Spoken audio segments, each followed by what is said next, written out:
Perkenalkan, nama aku Feni Deborah Nataban.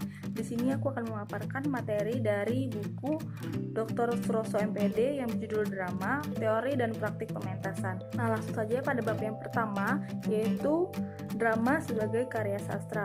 Nah, drama merupakan karya sastra yang memiliki kekhasannya tersendiri, di mana dia berbeda dari karya sastra yang lain seperti puisi atau karya fiksi yang lain.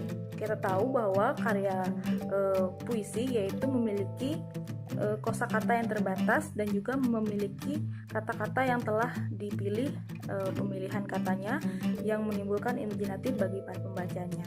Nah, berbeda dengan drama memiliki kekhasan tersendiri, yaitu merupakan terdapat dialog dalam karya sastranya tersendiri. Nah, tema penulisan naskah drama biasanya diperoleh oleh seorang pengarang itu sendiri dari kesaksian hidupnya, kemudian pengalaman realitas, bahkan persoalan politik, sosial, budaya yang dialami oleh pengarang tersendiri. Sebagai contoh, yaitu W.S. Rendra memotret persoalan kekuasaan dalam naskah Penambahan Reso. Nah, adapun pesan yang ingin disampaikan penulis naskah drama terhadap kehidupan bertujuan untuk memberikan informasi yang tentunya mendidik, memberikan hiburan, sekaligus mengkritik persoalan yang terjadi dalam masyarakat. Nah, yang selanjutnya itu drama dan konflik kehidupan. Nah, persoalan yang dihadapi dalam naskah drama memiliki konflik manusia berupa lakuan yang tercermin dalam dialog dan pertunjukan lakuan. Nah, materi konflik dialami dari kehidupan yaitu hubungan antar manusia, hubungan manusia dengan alam, dan hubungan manusia dengan Tuhan. Nah, kisah perjalanan manusia dan sebagai peristiwanya adalah materi konflik dalam sejak lahir, kemudian mati, kawin, dan cerai. Nah, itu sebagai contohnya. Nah, selanjutnya itu dasar dari materi naskah drama adalah konflik kehidupan dengan kisah awal. Nah, yang menjadikan dasar dari sebuah drama yaitu adalah konflik. Nah, sehingga dalam konflik itulah terlihat bagaimana sebuah drama itu menjadi sangat hidup atau memiliki kekhasannya tersendiri. Dilihat dari konflik, maksudnya dari kisah awal, konflik, hingga kemudian penyelesaian. Nah, hukum drama menurut Ferdinand Brunetri Herimawan tahun 1993 berpokok pada kisah protagonis yang menginginkan sesuatu dan antagonis yang menentang dipenuhinya keinginan tersebut. Jadi tokoh protagonis dan tokoh antagonis ini selalu bertentangan seperti itu. Jadi para tokoh protagonis ini menginginkan sesuatu sehingga para tokoh antagonis ini yang akan menentang keinginan itu terjadi. Nah, yang selanjutnya itu struktur drama.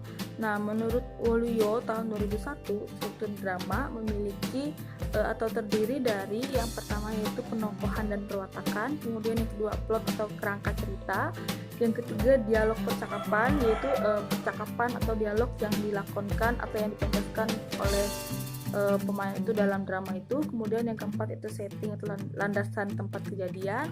Kemudian yang kelima itu tema atau nada dasar cerita. Kemudian yang keenam adalah amanat, yang ketujuh adalah petunjuk teknis, dan yang kedelapan adalah drama sebagai interpretasi kehidupan. Nah, jika dipilah dalam struktur fisik dan struktur batin, struktur fisik berupa tokoh, alur, latar, dialog, dan teks samping. Nah, jadi tokoh, alur, latar, dialog, atau teks samping itu merupakan struktur fisik dalam sebuah drama. Nah, sedangkan untuk struktur batinnya itu adalah tema dan amanat. Nah, selanjutnya yaitu ada penokohan dan perwatakan. Nah, yang pertama yaitu klasifikasi tokoh. Nah, penokohan ini erat hubungan dengan perwatakan. Nah, watak tokoh akan terlihat dalam dialog dan pertunjukan lakuan atau petunjuk samping. Nah, jenis dan warna dialog menunjukkan watak tokoh tersebut.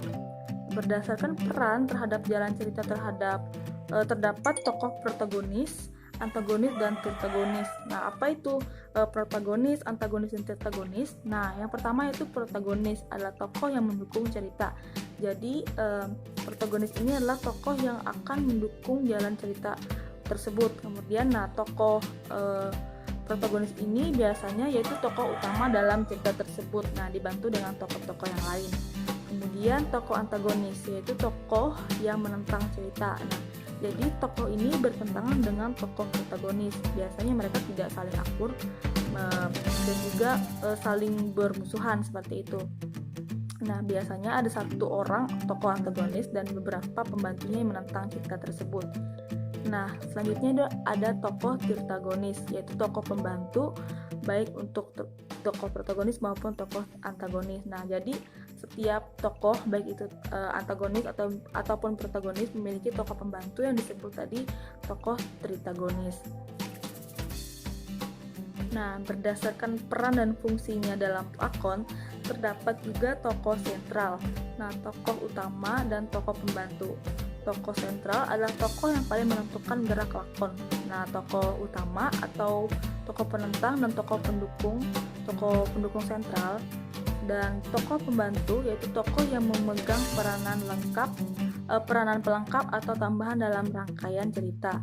Nah, sebagai contoh, kakek adalah tokoh sentral dalam naskah drama RT 0 RW 0. Nah, sedangkan tokoh utamanya adalah Ani dan Ina. Nah, sedangkan tokoh pembantunya adalah Tompel, Baban, Liem, dan Pincang. Nah, klasifikasi tokoh dalam naskah ditandai oleh banyaknya dialog yang ditulis pengarangnya. Nah, selanjutnya yaitu karakter tokoh. Ada ciri fisik. Nah, karakter tokoh dapat dipetakan dalam keadaan fisik, psikis, dan sosial. Ciri-ciri fisik dapat dilihat dari bentuk tubuh, wajah, dan warna suara. Nah, tubuh yang tinggi lebih berwibawa dibandingkan tubuh yang pendek. Wajah yang tampan lebih berwibawa daripada yang buruk rupa. Demikian pula suara yang merdu lebih berwibawa daripada suara yang cemeng. Nah, untuk mempelajari warna suara, perhatikan suara tokoh-tokoh wayang pura. Nah, tokoh-tokoh Pandawa berbeda dengan tokoh-tokoh Kurawa dan bersuara kasar, bertekanan tinggi, emosional, dan keras. Demikian pula nada bicara Sampek, Dharma Wulan, dan Panocrito cenderung seperti Pandawa, merdu dan berwibawa. Kemudian yang kedua adalah ciri psikis. Nah, ciri-ciri psikis ini berkaitan dengan watak, kegemaran, standar moral, temperamental, kemudian ambisi, cita-cita, dan kompleks psikologi yang dialami tokoh. Nah, pemilihan aktor biasanya berhubungan dengan ciri-ciri yang melekat pada tokoh. Misalnya untuk aktor yang bertemperamen kasar, bersuara keras lebih cocok untuk memerankan tokoh yang antagonis atau yang bertentangan dengan protagonis tersebut. Baik untuk memerankan tokoh protagonis yang akan menjadi lawan atau bertentangan dengan tokoh antagonis. Kemudian yang ketiga yaitu ciri sosiologis, berkaitan dengan keadaan sosiologi tokoh seperti status sosial, jabatan, kelas sosial, ras, agama, dan ideologi. Nah, keadaan sosiologis atau progresi seseorang sangat mempengaruhi perilaku. Nah, profesi tertentu akan membuat tokoh melakukan hal yang berkaitan dengan profesinya. Nah, aktor yang berlatar belakang dosen akan dapat memerankan tokoh pendidik dengan baik daripada tokoh dengan latar belakang tentara atau polisi. Nah, ciri sosiologi berkait profesi yang disandang tokoh tersebut seperti jabatan dan pekerjaan. Nah, yang selanjutnya yaitu plot atau kerangka cerita. Nah, menurut Gustav Freytag Harimawan tahun 1993, plot atau kerangka cerita terdiri dari yang pertama yaitu tahap pengenalan awal cerita, kemudian tahap pertikaian awal, atau yang ketiga juga pertentangan menuju puncak, kemudian klimaks atau titik puncak peristiwa. Nah, yang terakhir yaitu tahap resolution atau penyelesaian. Nah, dalam drama sendiri itu dikenal ada 3 jenis alur. Yang pertama itu alur linear atau alur yang berurutan kejadiannya. Nah, yang kedua itu yaitu alur mundur atau alur flashback, yaitu alur yang di akhir ceritanya itu merupakan sebuah penyelesaian, baru kemudian dirunut peristiwanya mengapa hal itu bisa terjadi. Nah, sedangkan alur yang ketiga yaitu alur episodik. Nah, di mana ketika cerita berupa episode atau bagian-bagian peristiwa yang saling berhubungan. Nah, selanjutnya yaitu ada setting atau latar cerita. Setting atau tempat kejadian berkaitan juga dengan waktu dan juga suasana.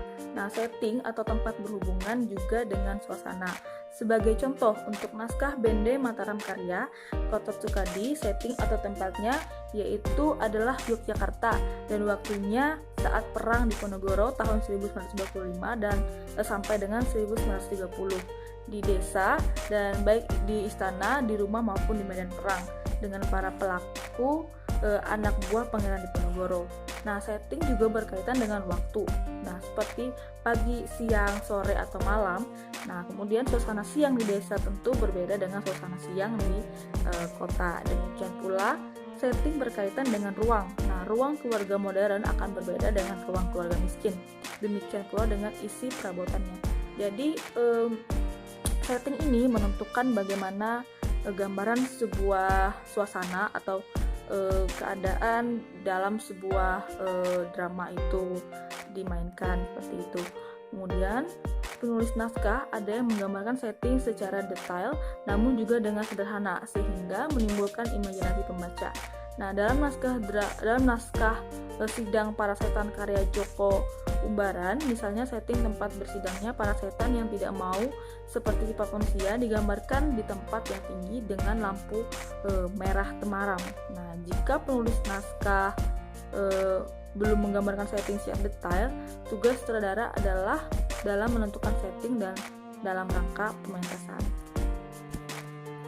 Nah, selanjutnya itu dialog dalam drama. Nah, ciri khas naskah drama adalah pemakaian dialog itu sendiri. Nah, penulis menggunakan ragam lisan untuk menuliskan dialog.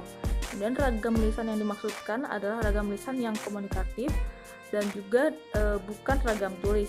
Pemakaian ragam lisan sesuai dengan jiwa naskah drama yang nanti akan diangkat dalam bentuk pentas. Demikian pula dengan nuansa-nuansa dialog yang kurang lengkap akan dilengkapi oleh action, musik, ekspresi wajah, dan lain-lain. Jiwa sebuah naskah drama akan nampak jika saat dipentaskan nantinya. Kemudian dialog juga mengandung kata-kata kunci yang menggambarkan ciri dan keinginan tokoh. Nah, jadi biasanya di dialog itu sendiri yang akan menjadi gambaran atau kata kunci dalam sebuah drama.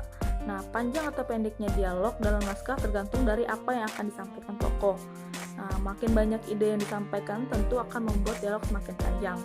Demikian sebaliknya, makin sedikit ide yang akan disampaikan, maka semakin singkat atau semakin pendek juga dialog yang akan disampaikan seorang tokoh. Nah, selanjutnya yaitu petunjuk lakuan atau petunjuk teknis. Petunjuk teknis atau teks samping berupa teks yang memberi informasi tentang tokoh, waktu, suasana pentas, musik atau suara, atau juga keluar masuknya aktor, keras lemahnya dialog, dan perasaan tokoh. Teks samping ditulis berbeda dengan teks dialog. Nah, biasanya teks samping ini ada tanda kurungnya seperti itu.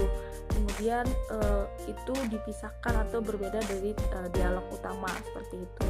Nah, kemudian petunjuk teknis memberikan petunjuk kapan aktor harus diam dia dialog. Nah, itu semua merupakan hal yang penting bagi sebuah pementasan drama.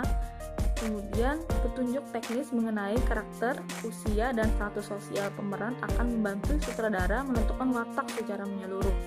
Singkatnya, melalui teks samping diperoleh deskripsi keadaan tokoh, suasana hati yang dialaminya. Nah, yang terakhir adapun unsur pembeda naskah drama dan fiksi dan juga puisi. Teks drama berbeda dengan teks fiksi dan puisi. Mengapa berbeda? Unsur pembeda naskah drama terletak pada pemakaian petunjuk lakuan dan dialog. Nah, selain itu, penggambaran watak tokoh dideskripsikan oleh tindakan dan motivasi tokoh ketika berdialog dengan tokoh lain. Nah, bahasa teks dalam drama cenderung lisan seperti orang berbicara pada umumnya.